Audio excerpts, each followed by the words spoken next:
I first picked up some weights around my 15th birthday.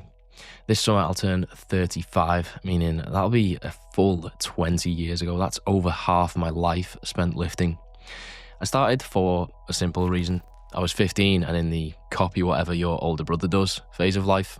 I carried on for a lot of reasons, probably different reasons at different stages of life, because if you do anything for 20 years, you don't just choose to do it once. You have to continue to choose to do it over and over.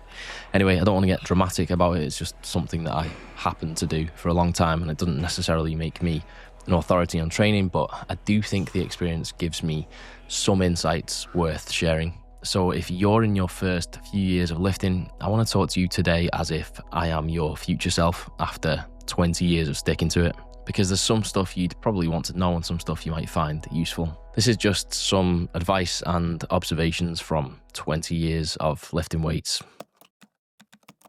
I'm not trying to be controversial here. I don't really need to instigate arguments in the comments for engagement. This is just genuinely what I think you should do. You see, there were many opportunities for me to go over to the dark side. 20 years worth of opportunities. I could have done it when I was first trying to make it on YouTube. Eye-catching physiques, create clickable thumbnails, which basically equals money. I could have done it after 10 years when my gains slowed down dramatically and my physique basically stopped improving in any significant way. I could have done it after I had my son so that I could maintain the same physique with a bit less training to free up some time, which became quite hard to come by. There are many reasons I didn't. How many people do you think are out there regretting staying natural? I don't meet many people who say, do you know what? One thing I really wish I'd done more of when I was younger is steroids. Okay, now vice versa. How many people do you think are out there regretting trading in that natty card? If that's not enough to convince you, and you're okay with the health risks, let me assure you that as you age, how you look becomes vastly less important to you. And irrespective of that, the point is you can and will still get in really, really good shape, like top 1% of the population type shape, if you train smart and train consistently for a decade or more. Here's a question, and it's really the elephant in the room that has probably crossed your mind before. If I'm always talking about the importance of applying progressive overload, why then, after 20 years, aren't I really big and really strong? If I've been consistently doing everything you should do to build muscle and get stronger, then even if that amounted to very slow gains, over the course of 20 years, you'd still probably expect to see somebody who's bigger and stronger than me. And the answer is not that I've hit my natty limit. Let me explain.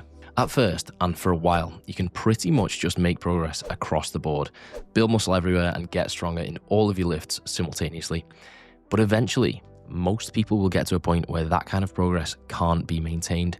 This isn't a natural limit in the strict definition as much as it is a circumstantial limit, or maybe a circumstantial natty limit. It's not that you couldn't continue making progress across the board. It's just that doing so would require increasing your commitment to a level that's not really compatible with life for most people. So you've hit your limit within your circumstances. To keep making gains at the same rate, you might have to spend more time in the gym or be stricter with your nutrition and recovery, probably all of the above. And people often reach this point during a phase of their life where they have more career or family commitments. So if anything, they're forced into reducing their commitment level, not increasing it. So it's pointless to talk about a natural limit without some kind of context, that context being your life, i.e., how good of a physique can I obtain given I can train 4 times a week, get 7 hours sleep a night and stick to my diet 6 out of 7 days?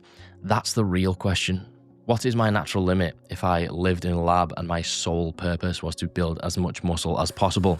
That's irrelevant. So when you do hit this circumstantial limit, there's 2 things you can do. First, you make sure your training efficiency is maxed out, i.e. if I can only train for 4 hours a week, what's the best way to spend that 4 hours? Am I getting the most bang for buck ROI for time spent in the gym, etc.? The second and inevitable thing is Pick where you want to make progress and focus on small, specific areas. I might not be able to improve all of my lifts simultaneously, but if I put my overhead presses at the start of my workouts, if I add a couple of extra sets and then take them away from somewhere else, then maybe I can improve that lift. Or maybe I'm going to do a bulk, and instead of attempting to grow all muscles, I shift focus to 1 or 2 specific muscle groups and make room for that by keeping the rest on a maintenance number of sets.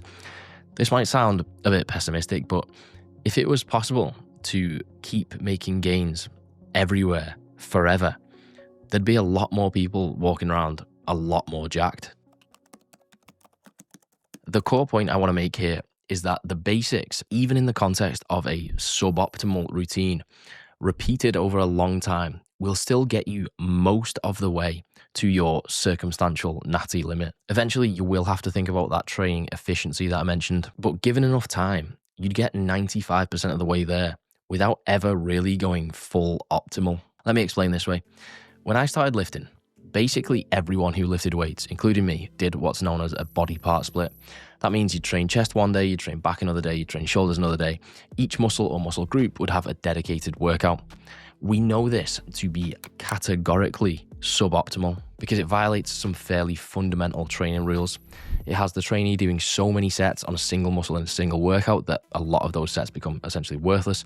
It also then has a really long time until that muscle is trained again, when we know it's going to be fully recovered in 2 days or so. But guess what? People were still getting in good shape. Everyone wasn't going to the gym and then wondering, why isn't this working? It was working. I personally built a lot of muscle this way because regardless of the many suboptimal features of this routine, the absolute core basics were there. I was still trying to lift heavier weights over time, increasing the mechanical tension, creating a muscle building stimulus, and most importantly, I kept on doing it. You could say, well, if you'd have followed a better routine, you'd have made gains faster. True. The earlier you maximize your training efficiency, the faster you will hit your circumstantial natty limit. But when you're young, you'll probably make gains fast enough and without too much emphasis on your training efficiency. And when you're older, gains will be slow, even with a lot of emphasis on it. The most important thing is that you were training when you were young and that you're still training now that you're older. This isn't to deny the benefits or impact that improving your training methods can have. It's just to say that the more consistent you are with the basics, the less the finer details matter, because the definition of the basics is the most important stuff. Whilst I'm talking about consistency, it's worth saying this. Often you'll find yourself with the dilemma of choosing between something you know to be more effective and something you enjoy doing more. And it feels like a choice between long-term progress and short-term enjoyment. Which do you value more? But in reality, you're basing that question on the assumption of consistency, and that is not a safe assumption. What you have to factor into these decisions is which choice gives you the best chance of sticking to it. So if training split A is more effective, but training split B is more enjoyable, then sticking to A over B for 10 years would yield better gains. But in reality, you probably wouldn't stick to a split you don't enjoy for very long. So for me, the answer is always go for what you enjoy most. Of course, that has to be within reason. If training split A is a full body split and training split B is 10 sets of sheer shenanigans, then obviously, regardless of how long you stick to it, that's not going to do anything for you. But I hope that's implied. I don't have to say that. Right, I know this one might sound a bit weird. Maybe it's not very aspirational, but I'm a fitness YouTuber, right? Being in shockingly good shape generally helps me to make more money, more views, more likes, and indirectly more sales of whatever I'm selling. That's just the plain truth of it. So for me personally, it's worth getting and maintaining a physique that's pretty rare, like has a bit of shock factor to it.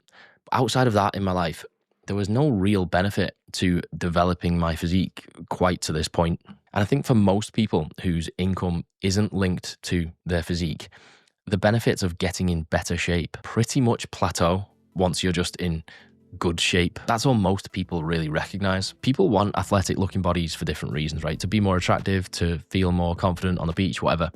But once you look athletic, you have a bit of muscle and a bit of definition, you're pretty much maximizing most of the benefits you're going to get. I don't think you're more confident at 10% body fat than you are at 12%. You're certainly not more attractive to people. There just isn't much to gain from looking like you could step on stage. That doesn't mean you shouldn't do it just out of curiosity and for fun once in your life.